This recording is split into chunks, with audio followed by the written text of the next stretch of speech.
So it's in a theater, but as much as possible, we'd like to recreate kind of a casual back and forth Q&A, or ask us anything you'd like to comment on. It'd be good to get additional cup holders, that kind of thing. So we're almost done with the center console that can go in there, and so that'll be able to be ordered as an additional extra. So it can be installed in any car that's currently on the roads. So yeah, so I think that might answer your needs. All right.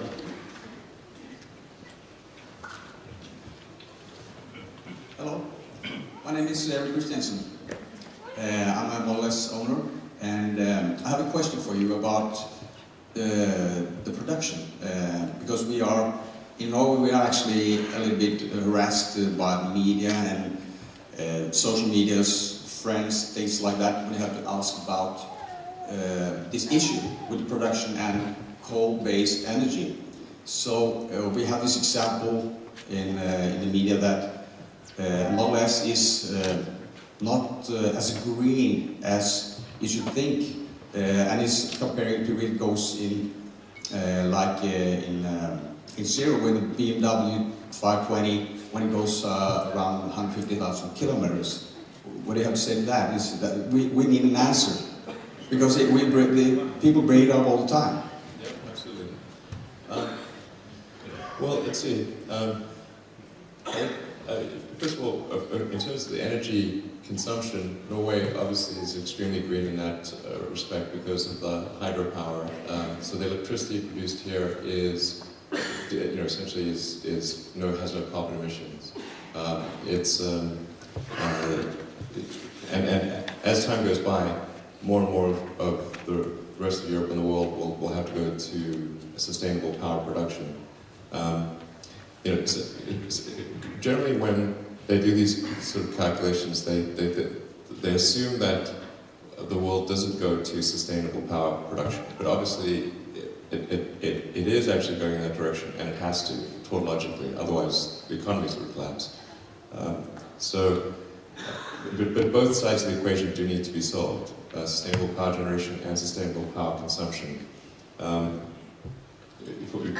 Norway's kind of a special case, and like Canada is also a special case where you've got hydropower.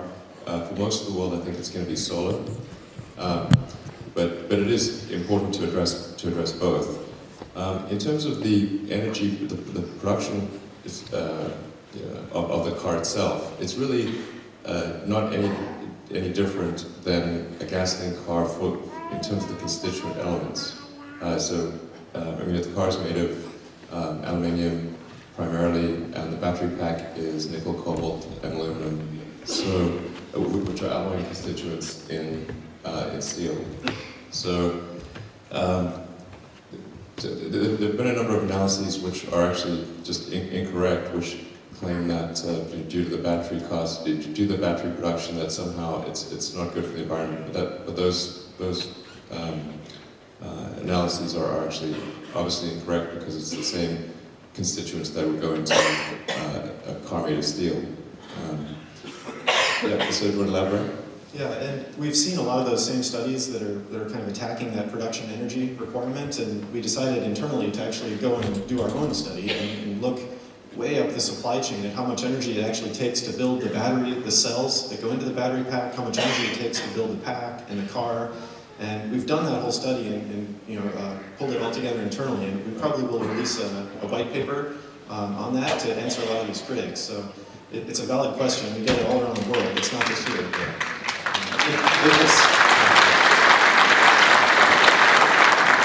The energy payback driving the Model S happens quite quick, and we've looked at it in terms of how many miles do you have to drive it before you basically recover the energy it took to build it. And it's a small number of miles. It's less than 10,000 miles. Right.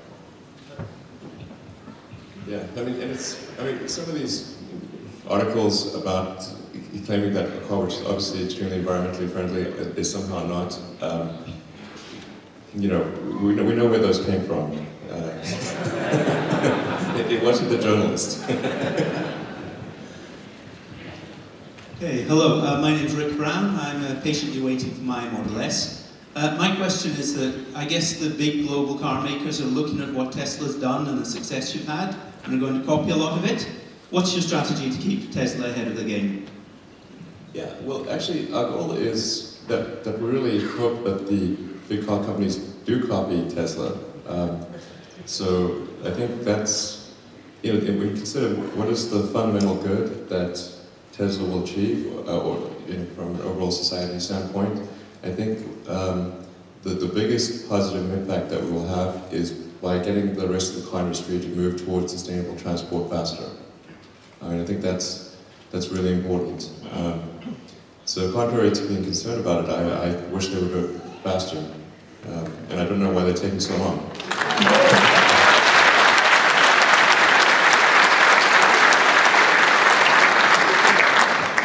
I mean, as for Tesla, it's going to be up to us. If we make great cars, then people should buy them, and if we don't make great cars, then they shouldn't buy them. And, you know, it's really it. Good morning. My name is Einar Evans, and I work for a bank financing energy projects and also renewable energy. I'm waiting for my Tesla, getting it in 3 weeks. So my question is regarding the battery. Looking 5 to 8 years ahead, what's your best guess at the amount of kilowatt hours you can put into a Tesla S battery, and what the cost will be?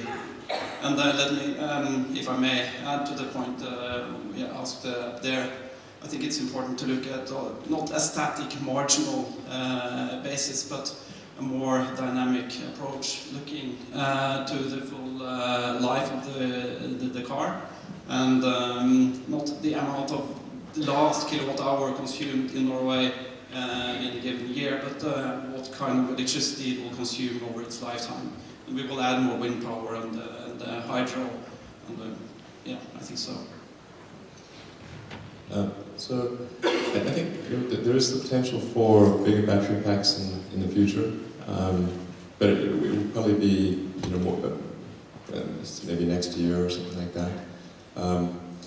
The main focus is really just trying to figure out how to get to a third generation car.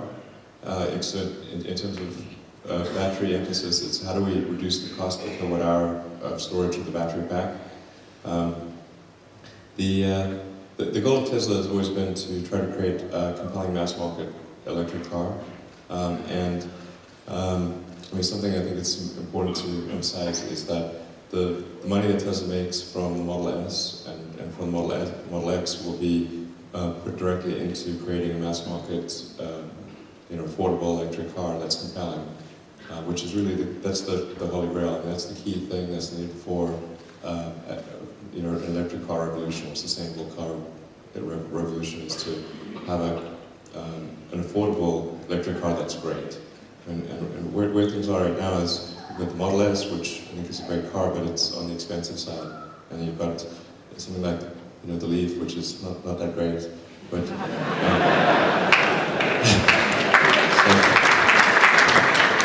but it's more affordable.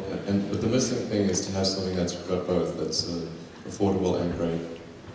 And I think something that people can feel good about if you buy a Model S is to know that the funds from the Model S are going directly into developing that mass market affordable car and driving forward the electric car revolution. Thanks, but no kilowatt hour and cost number. Since it's a proprietary number, it's difficult to give any, to say an exact thing. But I can say that our goal is to drop it by about 40% for the third generation car, the cost per kilowatt hour. At least 30% and ideally 40%. But an even bigger thing there's the cost reduction for the high volume car, but a bigger deal that we've got to address is actually just the capacity to create. We have to create a battery factory that's very big, and to give sort of a sense of scale.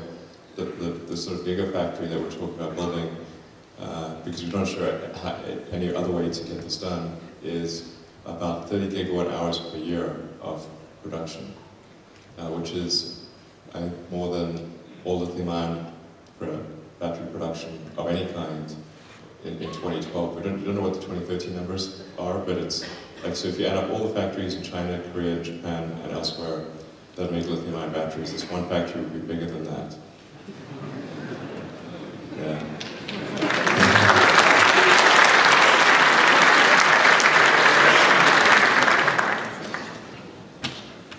Hi, my name is Christian. I'm a Model S owner.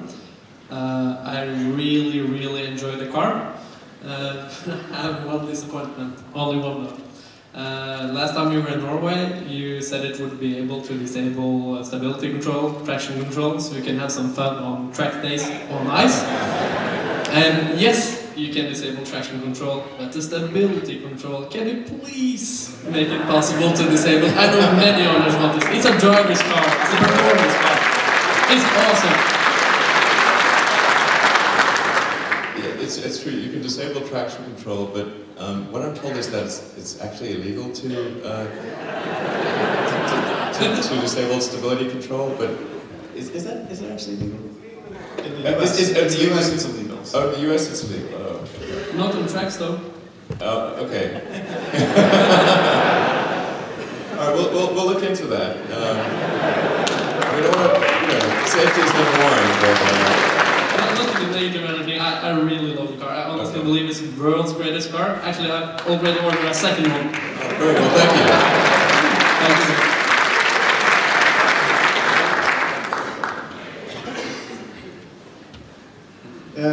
My name is Ola, I'm a Model S owner, and you may recall I sent you a tweet.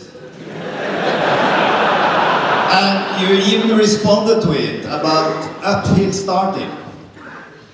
I think this is a function which could be solved by a software upgrade that the car actually holds when you need to make an uphill start, both forward and backing up. There is actually a problem or an issue today that without a manual brake, making a very fine-tuned uphill start on snow is difficult. So I will ask you to put in a function where you can actually hold it in a steep uphill, so you can take it directly from standstill and not having the option of going a few centimeters backwards before you catch up. Thank you. Actually, no, it's a good suggestion. It's basically sort of an active hill hold. So instead of having creep, you do just active hold, which is generally what people want, and it's sort of imprecisely achieved by the creep function. So yeah, we think that's a good way to go, and that is something that we're working on. So yeah, and we're hoping to be able to.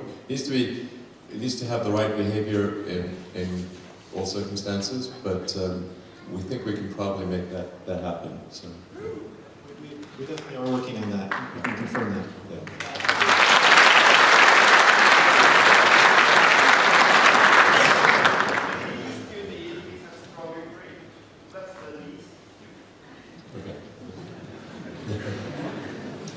Good morning, my name is Kurt Stolten. I'm a founder of a company called Nordic Safety Engineering, working with low power quality lighting products.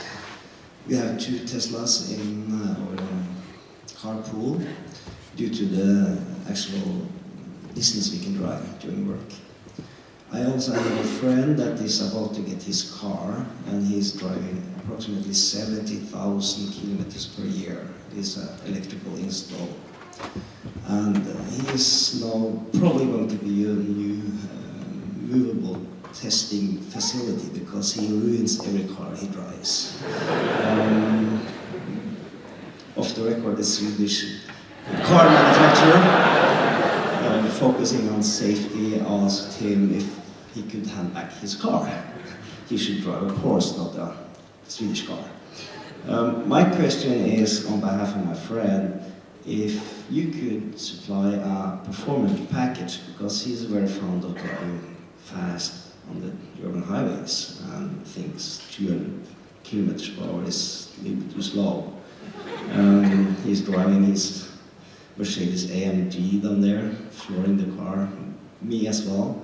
Can you please think about the high performance? We are also going to the Rudskogen racetrack in June with customers, driving our 2 Teslas there with some other cars. We're having a lot of fun.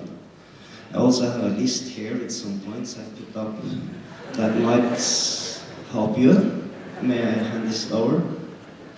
Thank you. Alright, so we basically have a higher top speed. Is that the? I think that's the main question. Yeah. Higher top speed. Yeah, it's something that we know we could improve upon. It was a trade-off that we made to get the Model S to market very quickly and meet the needs of most of the markets. But Elon's definitely chasing most of the development teams internally. I can confirm that we should be able to go faster in some conditions. Yeah. So yeah, we agree. Higher top speed would be is something worth having down the road. Absolutely. Hello, my name is Per Magnus Valent. I have a question for you, Elon. I was wondering, how important is it for you, and how confident are you that Tesla will bring the first truly autonomous car to the market? I think it's probably likely. Yeah, I think it's likely. So the approach that we're taking to autopilot or autonomous car, well, we call it sort of autopilot because it's analogous to, we think of it as analogous to the way aircraft operate, which is that you still have pilots, but you can engage in autopilot for most of the journey.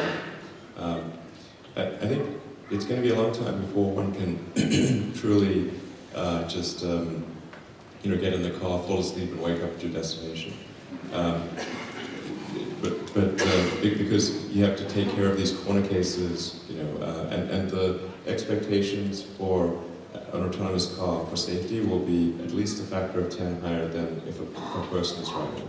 Because the moment that a robot car runs somebody over, I mean, it's going to be big trouble.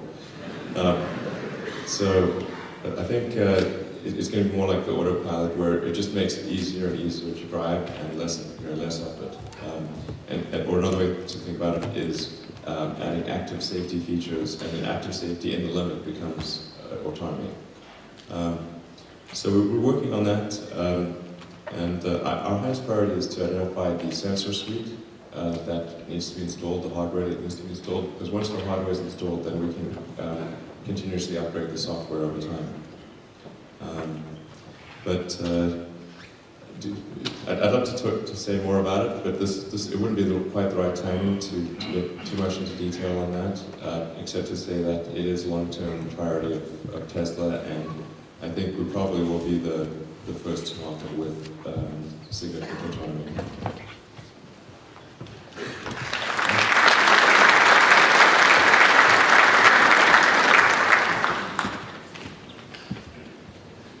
My name is Mehraz Rafat. First of all, thank you very much, Elon, for revolutionizing the global car industry. I knew nothing about e-cars, and as I sat into a Tesla with my daughter, we decided after 1 minute we were going to get it. In order to just make sure that we had made the right decision, we went and we tried the new BMW iCar afterwards. And my goodness, what a disappointment. And at that moment, I just realized how incredibly superior and beyond Tesla is compared to the rest of the car industry. So my question is, with the huge gap you've created, do you envision that Tesla is becoming the largest car manufacturer in the world? I see you have talked about producing 500,000 cars per year. That might even be conservative.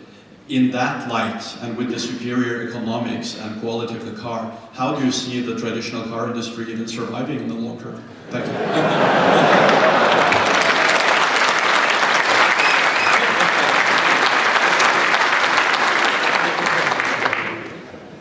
That is the best vote of confidence I've heard in a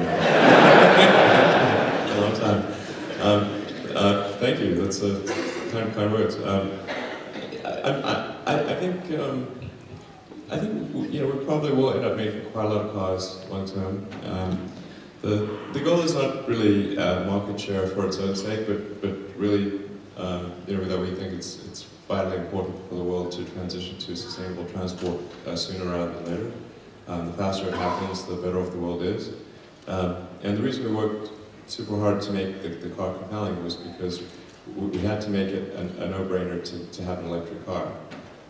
It had to be, you know, previous electric cars had just not been they've been kind of like golf carts. And it just wasn't true that electric car had to be a golf cart. We need to show people that an electric car could in fact be the best car.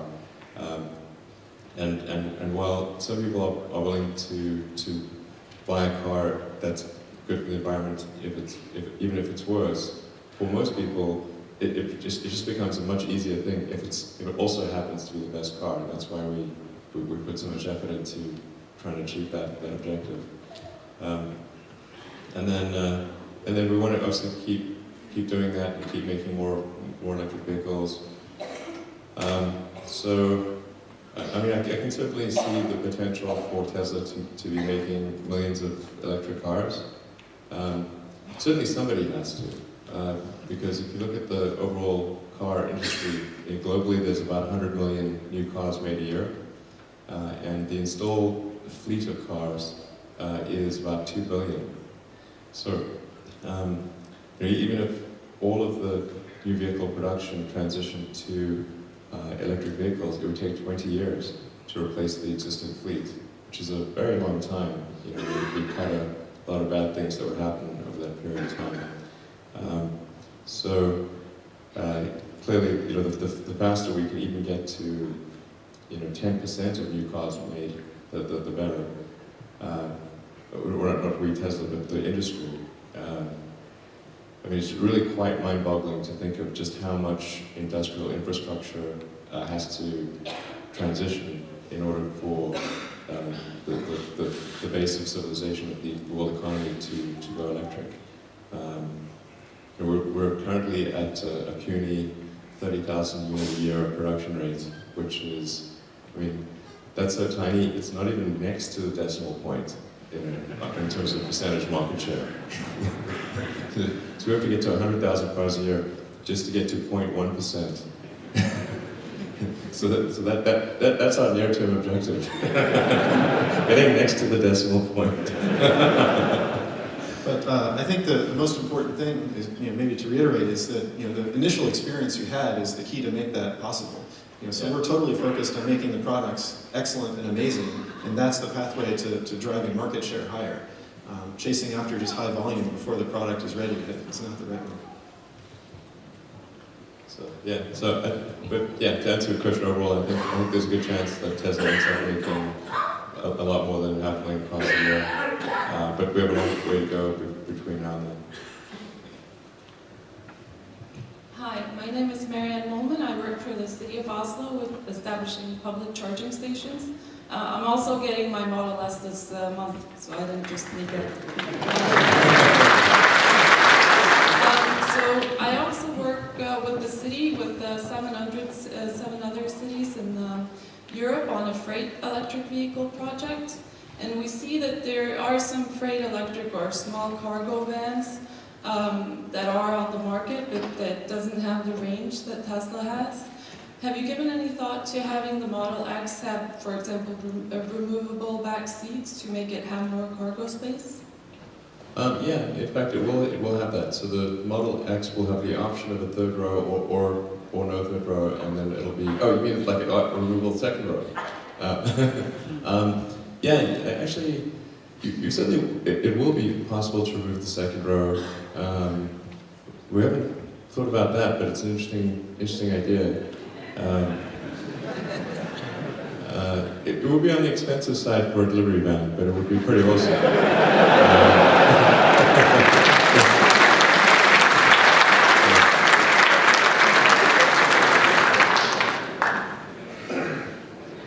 Hello, Elon. It's a great honor to meet you. But I have a guy here. He's so nervous. So Teder, you can ask first. Will you add electricity in other vehicles than cars? You mean like maybe boats or planes or something like that? Yeah.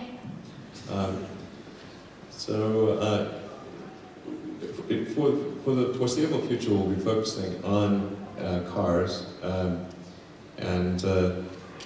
but I do have this idea for an electric plane, an electric supersonic vertical takeoff and landing plane, which I think would be really great.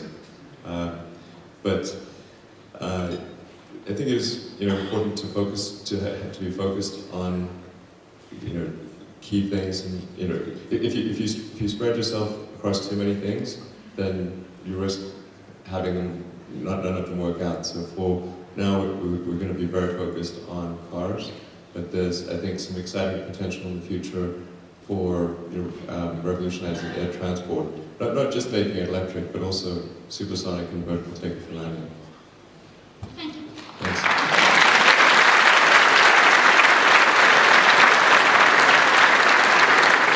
Hello, my name is Stein Magnus Olafsrud. I have pre-ordered the Model Tesla X. First of all, it's great to have you here, and we love your enthusiasm. Thanks.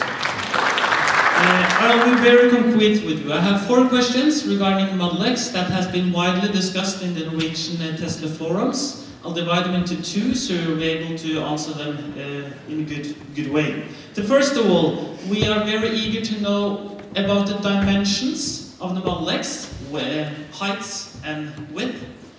And number 2, this is a very snowy country. And we do know that you are paying attention to the discussions regarding the roof, the falcon doors, and the Norwegian actually loving going in the mountains. And the skis. But yeah. So, first of all, dimensions, and how are we to bring our skiing stuff into the mountains?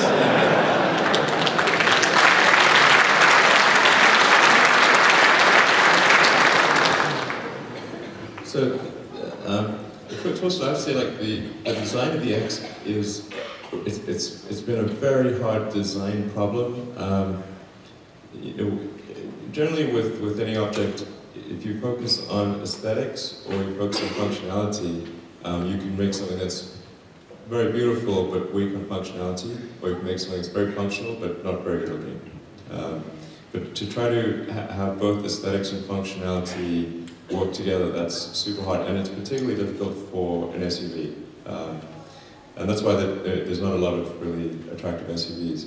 So, and we wanted to make sure that this would be a stunning SUV, or as good as one could possibly make it. And I'd say that the design problem for the X is probably 2 or 3 times harder than for the S, just because of the fundamental proportions are difficult.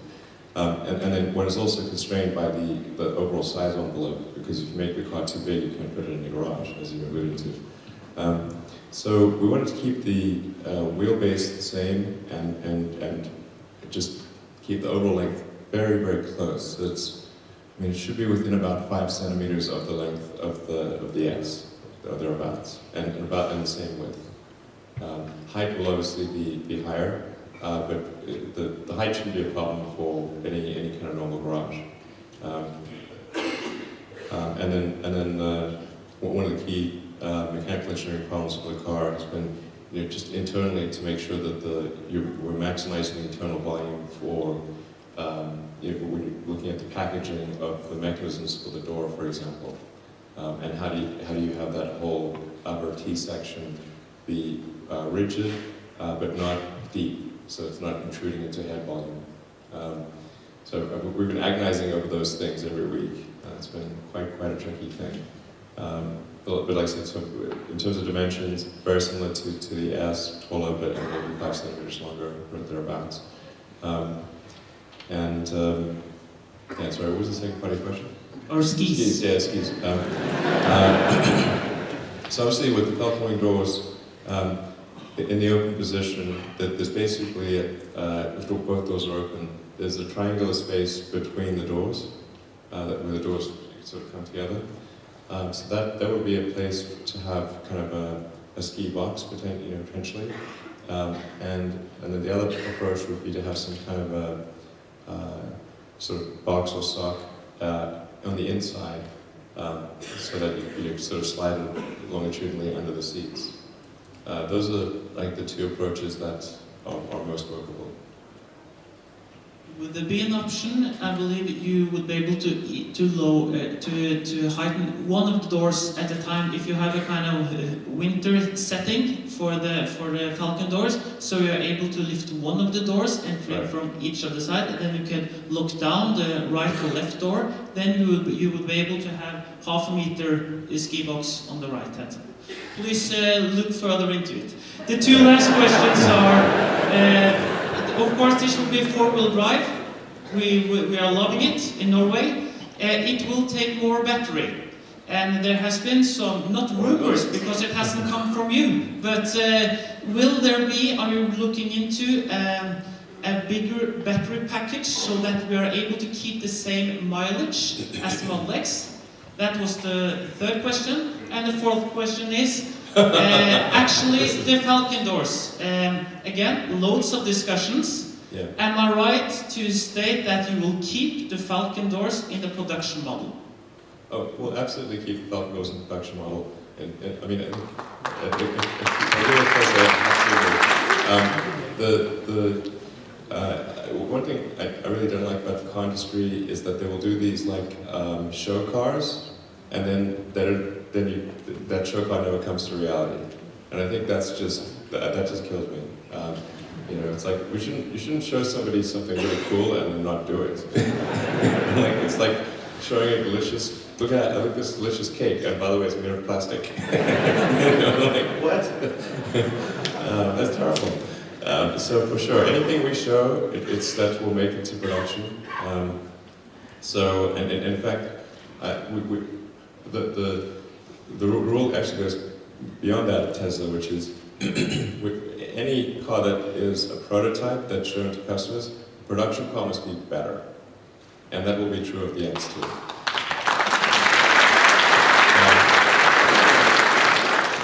And so let's see, the battery and the efficiency. So with the, I'll let JB answer the efficiency question, but the challenge with the X is not the all-wheel drive, but rather the fact that the car will be, have a greater frontal area and probably a slightly lower drag coefficient, or slightly worse drag coefficient, slightly higher drag coefficient than the DS. So its energy consumption will probably be about 10% greater per kilometer than the DS, just because it's a bigger car. But it's unrelated to the powertrain. So you want to talk about? Yeah, I mean, certainly the typical experience with all-wheel drive, versions of vehicles is that the efficiency will be worse. That's kind of intuitive because you have more parts moving, more weight. We've worked really hard to not have that same effect, and we found some clever ways in the architecture of how we do the dual motor all-wheel drive by literally using two different electric motors in the car, not just a mechanical linkage between the front and rear. So that we can essentially have that be an efficiency neutral option. So that's a pretty big breakthrough in all-wheel drive. I think that's the only time any all-wheel drive version of any car has had basically a flat efficiency trade-off. So you can have the function without any penalty. And then the last unannounced question. You showed the car with some fairly high-tech mirrors. And there has been some issues. Will they reach production, or will they have conventional mirrors? Thank you. Yeah, that's actually a very good question. So we are constrained by the regulators on the side mirrors. So there's a whole bunch of regulations on cars have to have a side mirror. This is what the side mirror has to look like. But the little side mirrors are like little air brakes, like little body flaps basically. And it would be great to get rid of them in favor of cameras, which are much lower form factor. So we're definitely going to have that long term, but it's just a question of how long it takes for us to get the regulatory approval to do that. Yeah, there's some great prototypes internally of that. It's actually a safer solution, and you get much more, awareness, better visibility, and it's just. I kind of like that for rear view as well.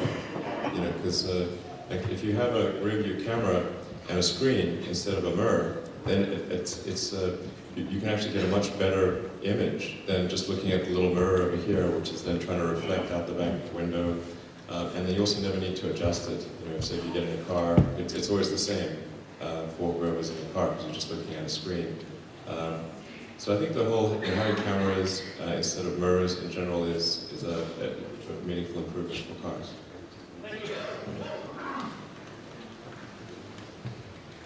Hello, my name is Knut Jäger. I run a company called Hot Spring Portable Spas. We import spas from Vista, California. And they are supposed to be the most energy efficient spa in the market. So therefore we have bought a couple of Teslas to our car park, which I drive one of them, and Model S. And I think the product, the car is really magnificent, but I'm a perfectionist, and there's a couple of questions I have. One thing I miss is navigation for the screen, the scroller, which I think BMW, for instance, have that. You can just put your hand down and you can scroll. And this is also my third electrical car. I had first the Peugeot, then I had the Nissan Leaf, and I had this. Also like the Leaf solution where I can go forward, backward, change on the scroller. So that's the first question. I have two more. Is that something you're looking into to maybe so it could be? I'm not sure I totally understand the scrolling. There are this on the steering wheel. There are the scroll wheels and the buttons, and there's also the voice functionality. So you can say, you can hold down the voice button and say, for example, navigate to whatever location. You could say navigate to such and such restaurant, or navigate to this address, and it should just work. With version 6, it will attempt to automatically figure out where your home or work is. And so you can actually just say, hold down, say navigate home, and it'll just do it. There may be a couple of things I haven't discovered yet.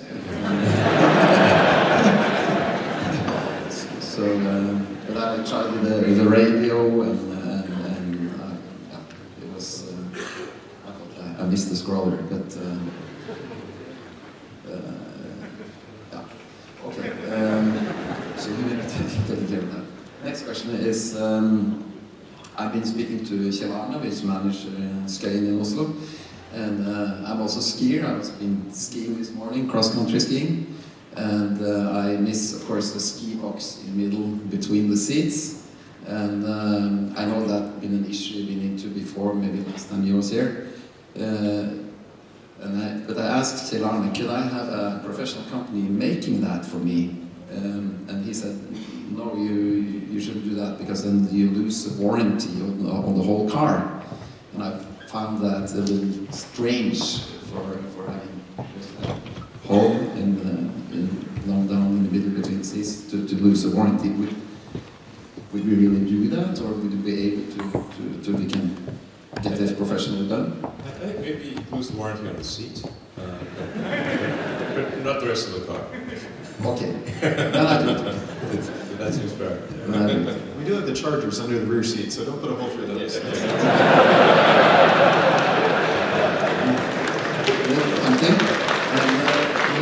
Through the seat back should be no problem. Through the seat back should be no problem. Yeah, okay, thanks. The last thing is that I drive my car on E18, which is a main highway between Asker and Oslo. And if you lived in Norway, you would discover the car gets very fast dirty.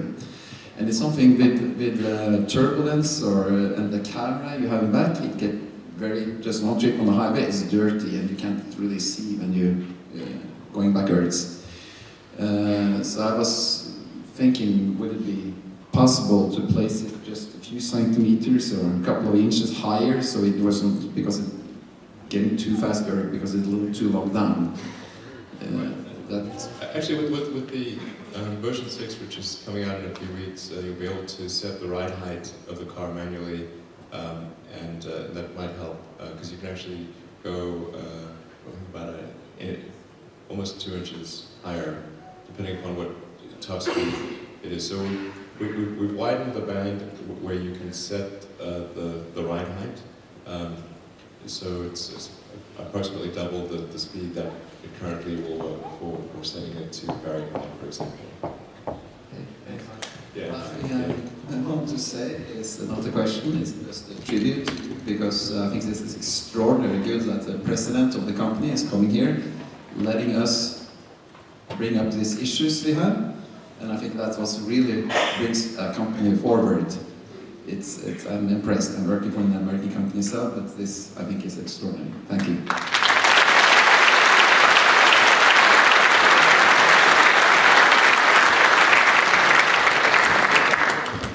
Hi again.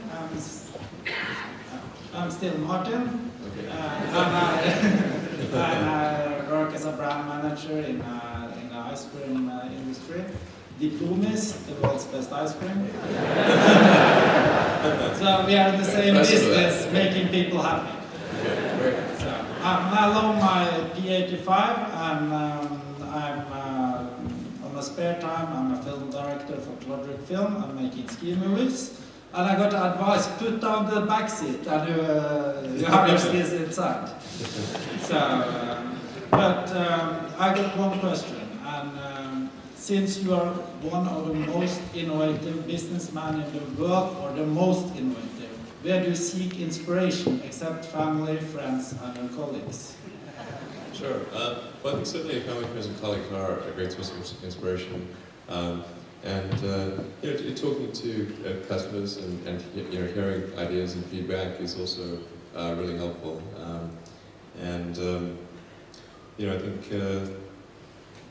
I think reading biographies is very interesting. History is very interesting.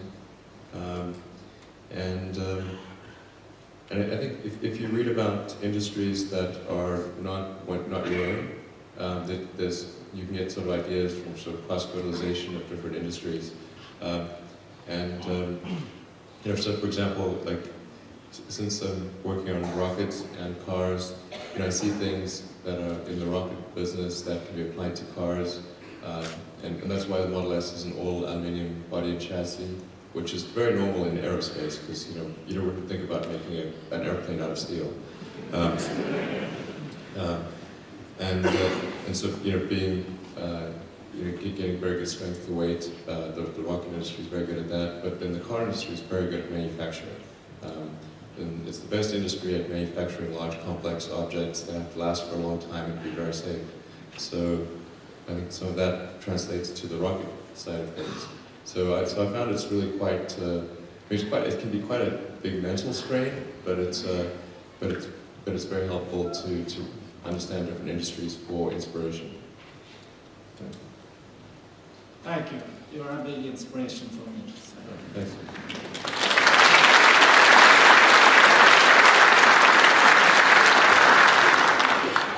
Hello, Elon. My name is Frode Borge.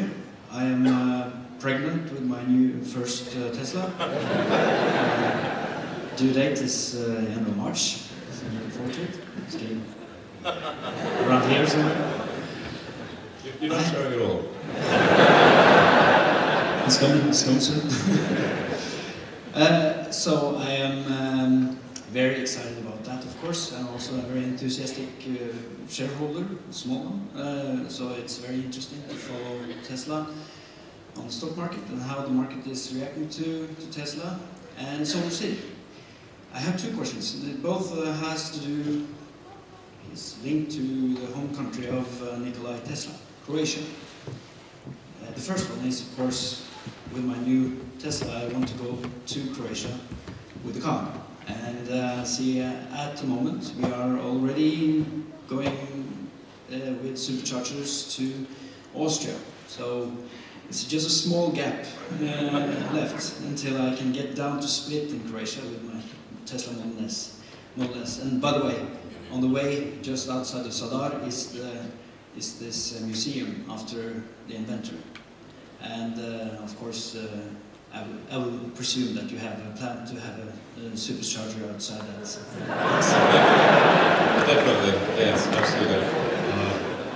Obviously, we named the company in honor of Nikola Tesla, so for sure we're going to have good supercharger coverage for the for Croatia and Serbia and Czech Republic. There's a lot of people that sort of, I mean, wherever Tesla was, they're big fans of the guy. He was quite an amazing person.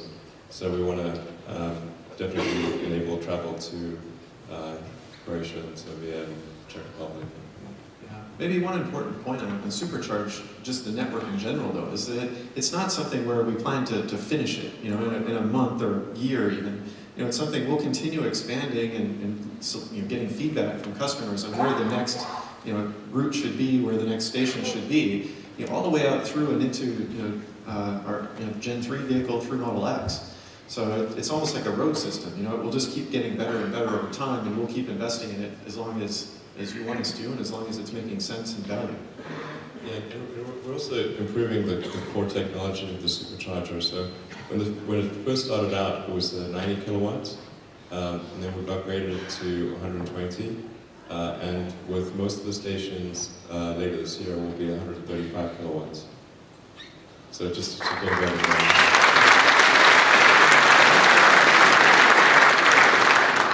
Really great, looking forward to that. Just one more thing about Croatia.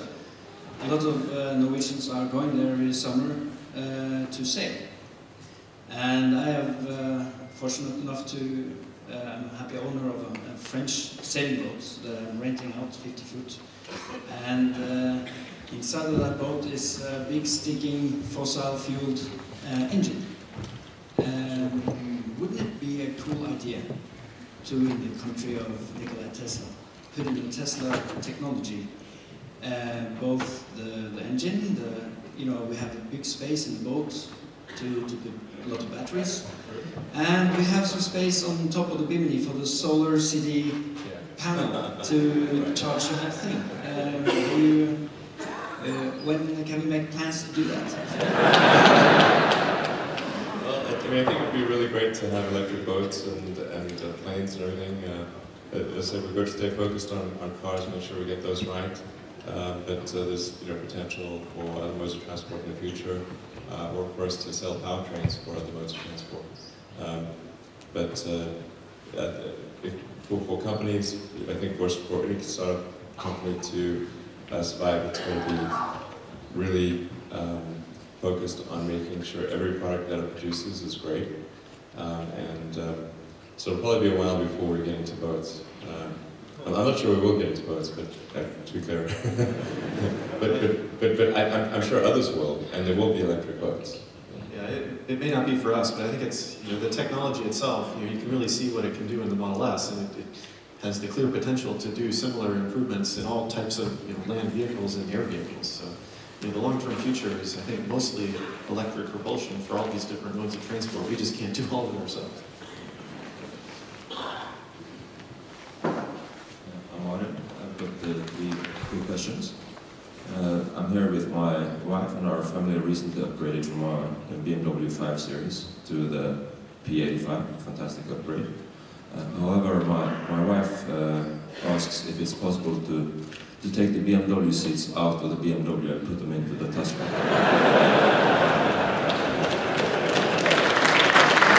I tried to say that it drives like a Ferrari and it looks good, isn't that enough? But this question unfortunately resurfaces. This is basically having improved seat comfort. Is yeah. Okay.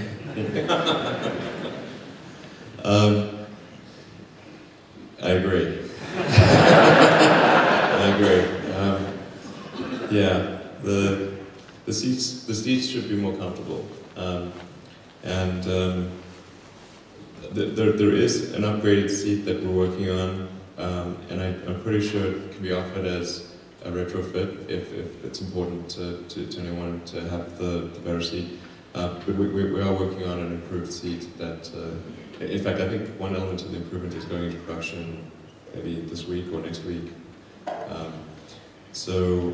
But I recognize that the seats could be more comfortable, and we're working on them, and I'm 90% sure they can be offered as a future upgrade for people that really want them. A couple of years time? Big pardon? In a couple of years time, or is it the summer? Well, one element of the seat upgrade is, I believe, entry production now, and that's a fairly easy thing to improve, because it basically adjusts the springs on the seat. I mean, one slight, one thing that's not quite right about the front seats is that the spring force is too high, particularly under basically where your butt, center of the butt. So it raises you too much out of the seat, and there's too much tension. So by reducing input and modifying the spring force, you actually sit better in the seat. So you sit deeper in the seat, and the pressure profile is improved. And this is a fairly easy thing to modify for existing seats. So we're looking into the possibility: can we offer this as like a modification for a fairly small amount, but essentially a minor cost? That's what I'm hoping to do. And then there's longer term. There's a bigger seat upgrade, but that's probably more like a year. Seats are actually a lot harder to modify in a car than you might think, because there's so much sort of safety stuff associated with the seat. Because there's a sensor pad in the seat that provides feedback for how the airbags should deploy. So there's a sensor pad that's actually analyzing not just how heavy is the person, but where are they sitting on the seat. Are they potentially a kid? Is it a baby seat? And depending upon the weight and the weight distribution, and whether it thinks you're a baby, a child, or an adult, it's making different decisions as to how to deploy the airbags. So it's actually quite complex. So you think, oh, we'll just make the seat more comfortable. It's like, oh, now the sensor pad is not calibrated correct. So that's the position is wrong. So that's why something that seems like it should be simple is actually much harder than it appears. But I think we'll be able to do something good on the comfort side for the seats. Yeah, quite soon. That's great.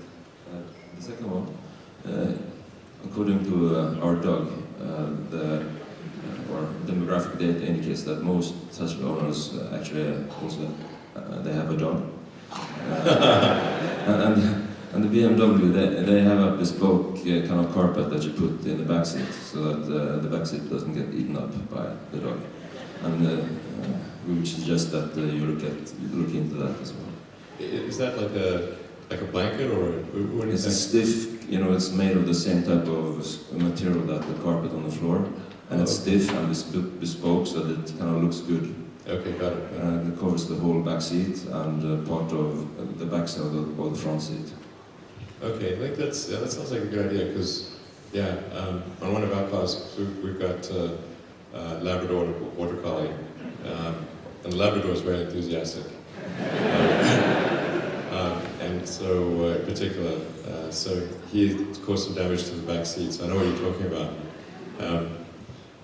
So I think, we'll add that to the list. That's a good suggestion. Thank you.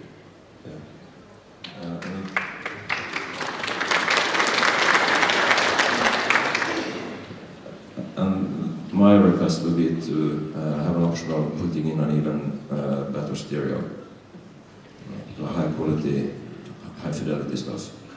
Well, the stereo is pretty good. Is it the radio reception, or is it? Because the stereo itself, I think, it is good, but these competitors of yours that you're of course very superior to, they have co-branded with Bang & Olufsen and other super high-tech, high-quality manufacturers, and I think you should consider the high-end stuff. Well, my honest assessment of the speaker and amp and all that sort of stuff is that, or at least I haven't personally experienced a car that's better. So I think I think our stereo system, if assuming one ordered the, check the box on the hi-fi thing, I feel confident that I would put that up against any other car, and I don't know of anyone that's better. However, there is an improvement in the radio reception that needs to occur, and that's something that we're working on, and we'll be able to address that. Yeah, especially DAB. It's the DAB, yeah.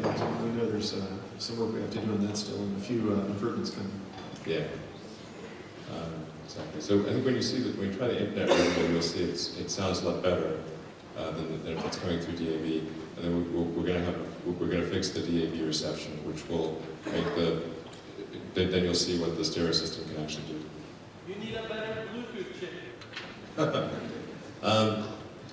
The Bluetooth chip, yeah. Do we need a better When you're Bluetooth chip? streaming from your mobile phone, it's kind of lacking in comparison to that lacking such. I'm not sure it's the chip. It may be. Antenna reception problem in some cases. Yeah, I know it's a parrot. Yeah, exactly. Which phone are you using it with? iPhone 5S. iPhone 5S. It should be coming through pretty well. All right. Well, it's the first I've heard of this concern. Yeah, because we should have the high fidelity feed coming through pretty well. But, maybe there's something unique that we should check out in that case. We know we had some antenna issues that were resulting in reduced bandwidth and fidelity on that link, so they could be related. Yeah. All right. So where were we? Hi, I'm Thomas. I love my P85.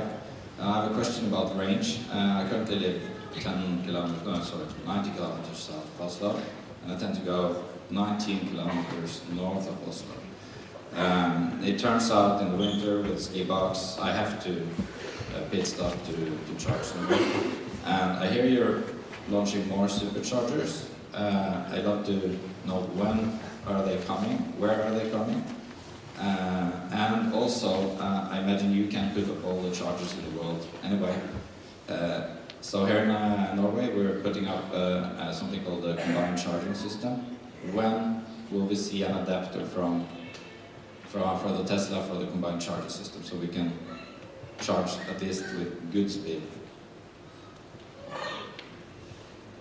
Well, the combined, do you mean the many keys Type 2 DC combined? Yeah, it's the front cap. So we do have an adapter coming for a CHAdeMO standard, and that's something that we've been in engineering on for several months now and are releasing soon. So the Model S will, with that adapter, be able to charge at any CHAdeMO charge station at the same rate that any other car using it could. And right now, there's many more CHAdeMO stations throughout Europe and North America as well than there are the combined standard. And we know that's a new standard coming to Europe, but it's brand new, and we're kind of waiting to see what the prevalence will be and how much we should invest and how soon we should build such an adapter. Technically, it's entirely possible. The Model S has the same standard, the same voltages, and we can adapt and use that. Thanks. It's so nice when you go to Norway and use your charging station on the way. But then in Norway, there are CHAdeMO chargers that you can use, but otherwise you have to charge for 5 or 6 hours in the town. So it's very important to adapt this soon. Yeah, we know that. We know that's absolutely agree. Yeah. We should be available here in about April.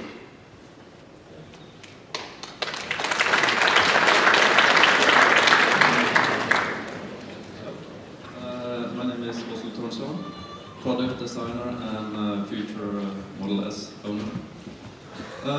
In my work, I always try to design products to last long and be robust. Looking at the life cycle analysis of a car, because the environmental impact has already been brought up here. if you could make a car, the life expectancy of a car before it's scrapped doubled, it would have a really big impact on environmental impact per year. But this is an issue I never see debated anywhere. And thinking of the Model S, as it's made out of aluminum, it will not rust to pieces as other cars will. It has a very simple drivetrain and terrific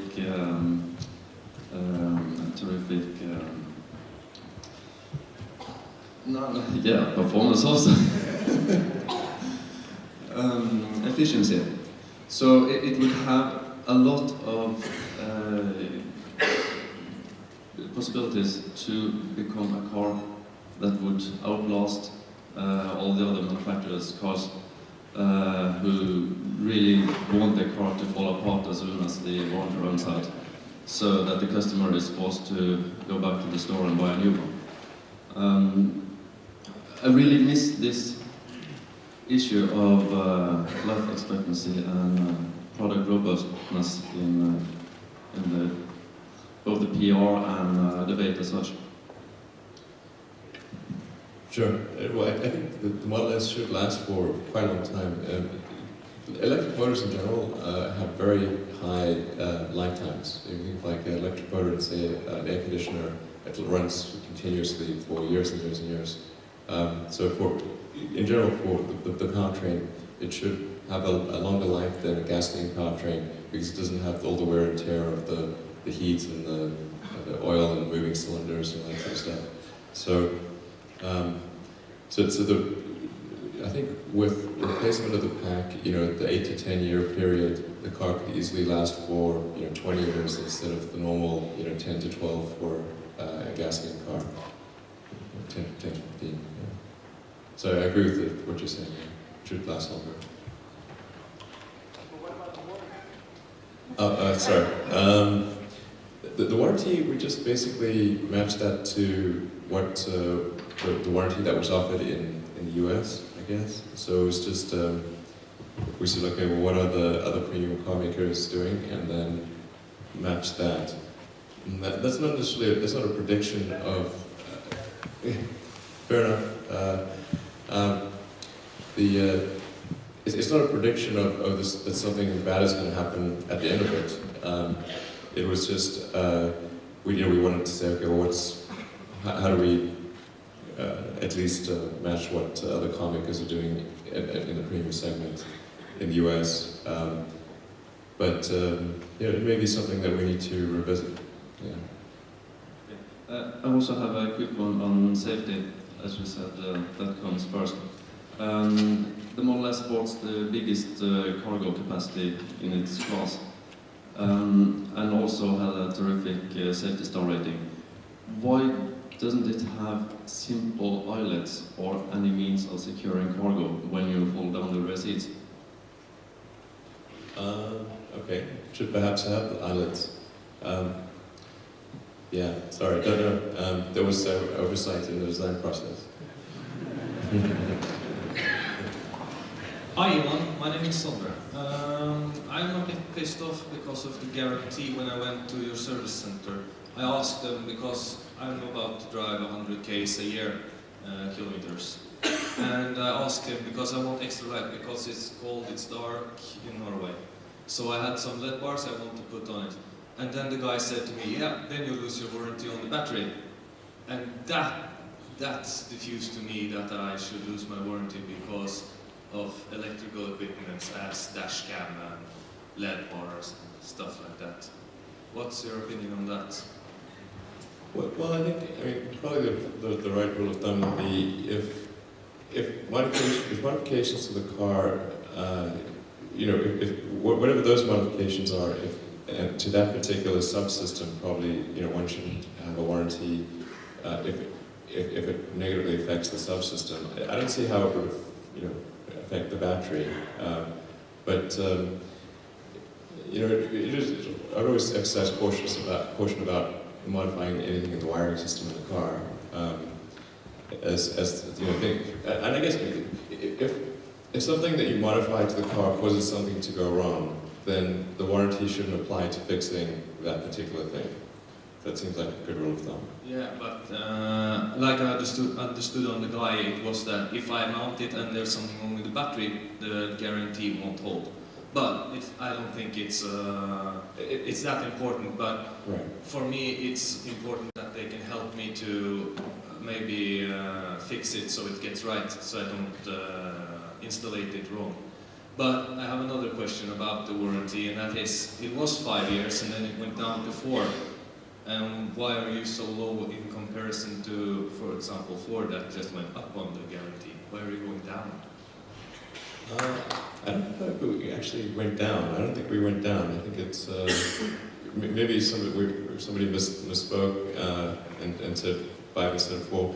The goal was just to match what premium cars are offered in warranty in the US, and we just applied that rule of thumb. You know, that was the approach that we took. So. Right. Hi, my name is Hyra Lenberg. I'm editor-in-chief of KK, the Norwegian, the leading fashion and women's magazine in Norway. So obviously I know much more about fashion and women than cars.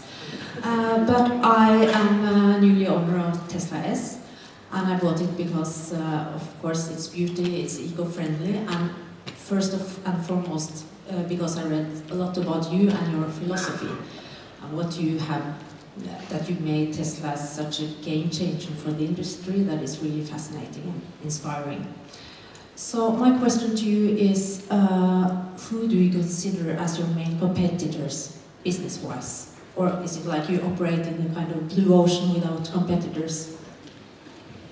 Well, we don't really think about competitors all that much. I mean, we just think about how do we make the best possible car, and then, you know, I think it's sort of like I think when you're running a race, they always say don't look at who's running the race with you. Just focus on getting to the finish line. And I think that's probably a good philosophy. Is we just take the approach. We want to make the best possible car that we can, and then the chips fall where they may. And if the results of our effort are good, if they're competitive, then the company will succeed, and if not, we will not. So, but it's really we don't, you know, try to say how will we compete from a strategic standpoint against the future product developments of other car companies. We just say there needs to be a great electric car. How can we make it as great as possible? Thank you.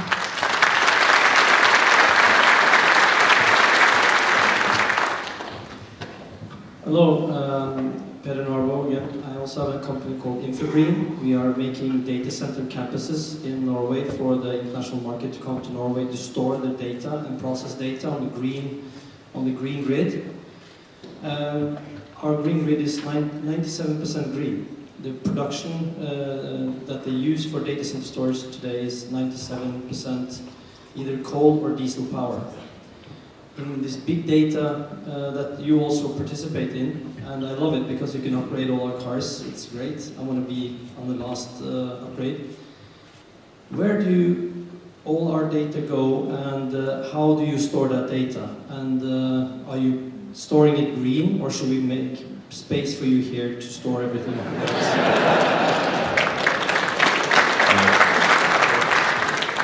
So the only data we store is long-term is diagnostic data. So information that's necessary to see if the car might need servicing, or if we see, you know, like there's a small 12-volt auxiliary battery pack as an example. The car will monitor the voltage of that auxiliary pack. If it sees that it's diminishing and maybe it's headed to fail, then it will register a service alert, and you know, and we'll recommend bringing the car in to replace the auxiliary battery pack. This is one example. So it's really meant for diagnostics information, so we don't store, for example, any speed or position data. that can be obtained in real time in an emergency, but only in those circumstances. In terms of, is it stored in a green way? Well, probably not, honestly, but I'm sure that's something we should address. Well, it's the electric grid in California, while not quite as clean as Norway, is still pretty good on a worldwide standard. So there's very little coal power used there. You shouldn't be greener than your next door neighbor. We don't care about your next door neighbor, he's dirty as hell. We want you to become green. That's it. I agree. Hello, Will. I'm Alex. I'm a part of the new generation. And my question is simply about you as Tesla, as an informational, innovative company. You could use yourself as the leader of a hierarchy, if I pronounce it right, of other car companies, so they can produce electric cars, so we can have the progress of electric cars go faster than it is now. Because as the new generation, I want to breathe clean and have a good life, and I think you are going to lead that revolution. All right, I'm not sure I totally answered the question, but I guess... Is that a possibility for you to expand the market for other car companies? And I'm really nervous. I think that kid was greater than me. to expand the market to other car companies, because they just keep failing to make electric cars. So we do have two partnerships, one with Toyota and one with Daimler. So the electric RAV4 from Toyota, we make the powertrain, the battery pack and motor, and also for the electric B-Class that's coming out in a few months. So we do have those two significant partnerships. But I mean, generally we found when working with the other car companies is that the motivations are not great. Like they seem to want to do the least amount of electric vehicles required by law. That is generally the case. So there seem to be only two things that will drive the other car companies to go with electric sustainable vehicles. And those two things are government regulation and competitive pressure. And the government regulation is relatively weak in this regard, so they will do the least number of electric cars necessary to fulfill the government regulation. And because they're big car companies, they're very strong in terms of influencing government. So their lobbying power in the US in particular is very strong. So they water down any government requirements to go electric. So my conclusion, and the rest of the Tesla team's conclusion, is at this point the thing that will get them to go electric is competitive pressure. So it's like if they think, oh, if they don't go electric, then they'll go out of business, then they'll go electric.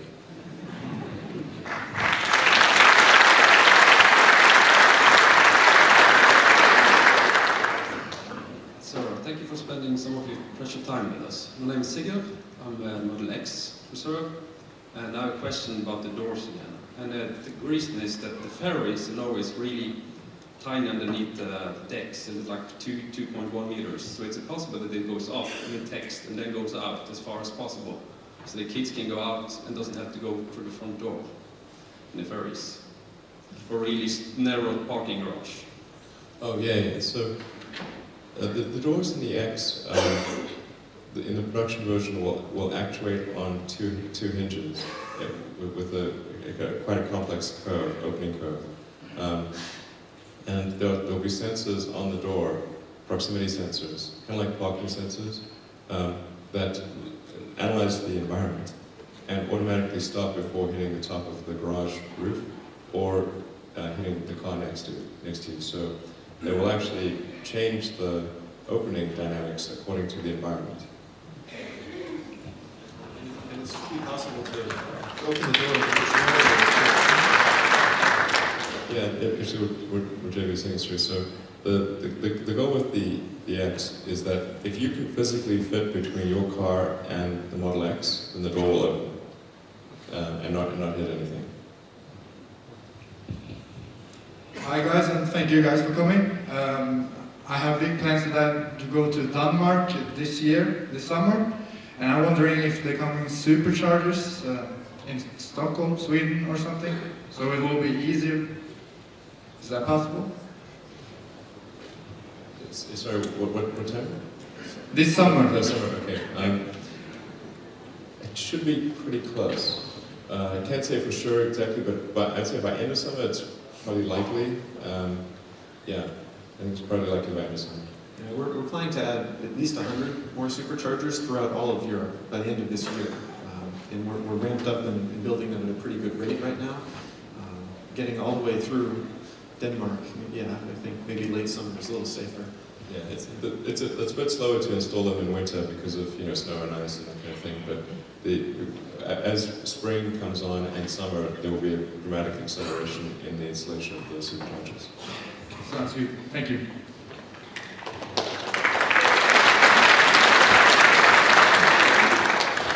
Hello, Elon. It's nice to meet another entrepreneur. I'm a Norwegian entrepreneur doing a startup in Palo Alto. And I would like to hear your thoughts about Silicon Valley itself. Do you think that the Tesla adventure would happen anywhere else than in the Valley? I think it's about the probabilities of success. I think the probability of success was highest in Silicon Valley, but not it lowers for other regions. I think potentially Tesla could have been done in Southern California as well, where SpaceX is. And I think conceivably, Austin, Texas, or Boston. But the probability was definitely highest in Silicon Valley because if you think about an electric car, and the key elements there are electrical engineering, electronics, and software. And that has the best concentration of technical talent in the world for those fields. And then it's also very friendly to startup companies. So I think the probability of success would have been much lower in any other location. It may seem intuitive now, but there's certainly no shortage of people telling us it was crazy to be starting a car company in Silicon Valley for the first 5 years at least. I'm doing a startup with high quality video and music. When can we meet so I can tell you how to solve the audio quality problem? Actually, if you bring your card up afterwards, then we'll be in contact. Because I would definitely, we want to get it to as close to perfection as possible. For sure. I'll help you then.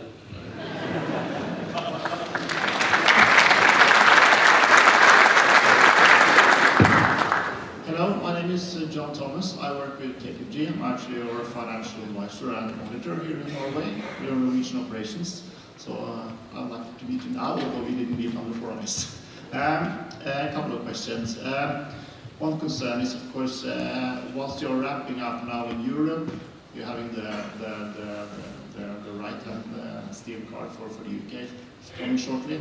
Can you guarantee us even shorter delivery times for Norway whilst you're ramping up in Europe? That's one question. And of course in Norway, unfortunately the government didn't remove VAT on the leasing for EVs this year. But will you be able to provide residual value guarantees so that you can facilitate lease type sales in Norway, which is important here? And the last question, of course I shouldn't ask you this, but your stock price peaked just after summer and it's just about to peak, or it has peaked again. Are you still kind of unsure whether or not you deserve this high stock price? Well, I mean, the question of deserve is a difficult one. I think that, given that the stock price is like 10 times our trailing revenue, it's difficult to say that does one deserve such a valuation. I think it's higher than we have any right to deserve, that's for sure. But I guess if it depends on what somebody sees as the future potential of the company, and I guess some number of investors must think that the future potential of the company is quite significant, and that's why the stock price is where it is. But then, anytime something happens that causes people to think, well, maybe the future's not going to be so bright, then of course the stock price goes in this big roller coaster. Frankly, I prefer if it was not going in a big roller coaster, because then people ascribe too much to it being up or down, but it's just it creates a distraction for people at Tesla, because you don't want the stock price to be a mood barometer, and like to feel sad if it's down and happy if it's up. That's not a good thing. Let's see. And I think with respect to the residual value guarantee, yeah, that's something that we've done with some financial institutions in the U.S. So with Wells Fargo and U.S. Bank, I think we could probably do something like that in Norway. It was mostly to give people comfort, as opposed to, because we actually feel like the residual value will be quite a bit higher than the guarantee, and we don't think that we think it'll be probably meaningfully higher than that. It may or may not be necessary. It's just it's really just to give people comfort. Honestly, it will be much higher than that. And in terms of delivery, we've actually prioritized Norway in a big way for the first quarter. So there's a ton of deliveries coming in the first quarter, more than any other country in Europe.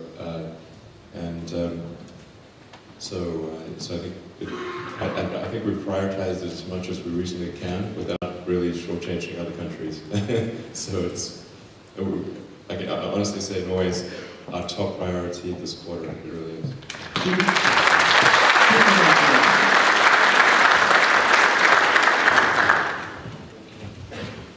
Hi, great to have you on my home turf once again. 17 years ago, I was on your present home turf for 2 weeks, touring all California. Now, to be brief, 2 years ago, I ended up being the fortunate holder of reservation number 1 for an X signature.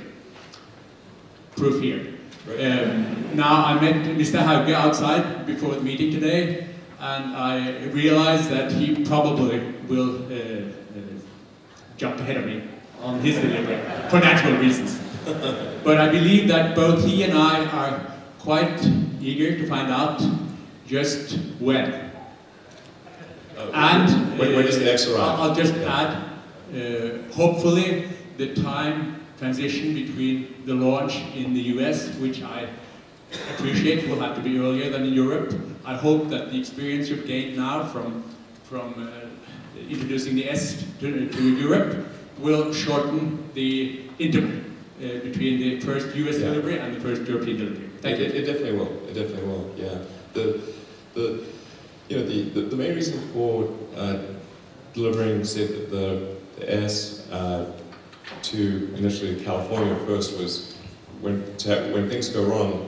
Because when you have a new product, and particularly since the S was the first car that we ever made ourselves completely, inevitably things go wrong. So we want the first units to be close to the factory, and the engineering center, so we can diagnose them and solve problems very, very quickly. With the X, there's a lot less that's changing about the X. So and we'll have much more infrastructure in Norway and other places. So. The gap between the initial production and when they get to Norway will be much, much shorter. Probably only 3 or 4 months. So it's a relatively short period of time. And one of those months is like being on a ship. So it should be very, very, very quick. And when I would guess it's probably around the middle of next year. Yeah, so roughly middle of next year for the X to arrive here. And volume production of the X in the US would only probably be at the end of first quarter next year. So there'll be a small number of cars that are essentially production prototypes before that, and that'll maybe be 3 months before that. But our rough game plan is volume production of the X by the end of first quarter next year, and deliveries to Europe by the middle of next year. Pardon me? 4BE or Model S. 4BE. 4-wheel drive. Oh. Model S. Yeah, there's potential for an all-wheel drive Model S, but it's not going to be for the next several months. Certainly, it will not be there. It's going to be close to when an X happens. So not soon, basically. Yeah. All right, so we just have 5 more minutes. So if you've got questions that you think people would really want to hear an answer to, please fire away. Yeah, I have one question related to the previous one about the timing of the delivery Model X. There's no hiding that the reason there's so many people here is because of the incentives here in Norway. And they will not last forever. And I don't know if you know, but when we reach 50,000 electric wheels on the road here, they will review the whole thing. And the projections now looks like that's going to coincide when we start deliveries of the Model X. Would it be possible to maybe move forward the deliveries of Model X in such an event? Like I think you have something similar in the Netherlands with the Model S, that the incentives change 1st of January. So because, the prices could double overnight, and the results will be noticeable. Well, what I've sort of what I'm hearing is that the cap will probably be raised to a higher number than 50,000. Because 50,000 is a pretty small percentage of the cars, and it's only 2.5% of the cars on the road. So I believe it's about 2 million cars on the road in Norway. So my guess is it's going to be raised to maybe at least 5 to 10% of the cars on the road, allowing that to be electric. So I think we'll probably be okay for the Model X. That's my best guess. Just park all the Teslas and come to the power. Exactly. I think a strong response from people that it needs to that the electric vehicle incentive needs to continue, I think, would be very helpful. Yeah. So. Hello again. 2 small practical questions. The one which I think or should be included in the upgrade you mentioned, version 6. I'm really missing the lines on backing up on the camera. I mean, almost all cars now delivered have that, so you can see where you actually place the car. Which is such a big car, it's a very good help. And the second one is adaptive cruise control. When will that come? Thank you. So I think, in terms of backup lines, it's certainly on the software upgrade path, so it won't be there in version 6, but it'll probably be there in a later point release of version 6. Adaptive cruise control, I mean, there's some sensors that are required for that, so it can't just be a software upgrade. But I would expect that's certainly on our product roadmap. I have to be careful about announcing stuff too early, but that's certainly that's part of our whole autopilot or active safety feature set. So we expect that to be it'll definitely be there. It's not going to be there very soon, but it's going to be there down the road. I mean, it's on our roadmap for sure. All right, so I think this probably has to be our last question. So. Yeah, my name is Andre Andersen. I'm the founder of a company called One Traffic. Basically, we make cars talk to each other. So, for instance, one Tesla discovering a problem in the traffic can be able automatically to tell a Tesla coming behind. Could you tell me a little bit about what plans you have for connected car features and also the traffic information that you announced in the beginning of this event? Yeah, I think there's a lot of potential for applying sort of network intelligence to cars, so that if one car discovers a traffic blockage, that then all cars know about that traffic blockage. So I definitely agree that that's an important part of navigation. So I mean, it actually will be in our navigation software, that capability. So that should be pretty exciting. Yeah, totally agree with that. Thank you. All right, well, so thanks everyone for coming. Really appreciate the fact that you bought a car and supporting Tesla, and want you to know that we're going to work super hard to have you have the best automotive experience possible. Yeah, so we really care about you, and we want you to have the best possible car experience. And so thanks again for coming.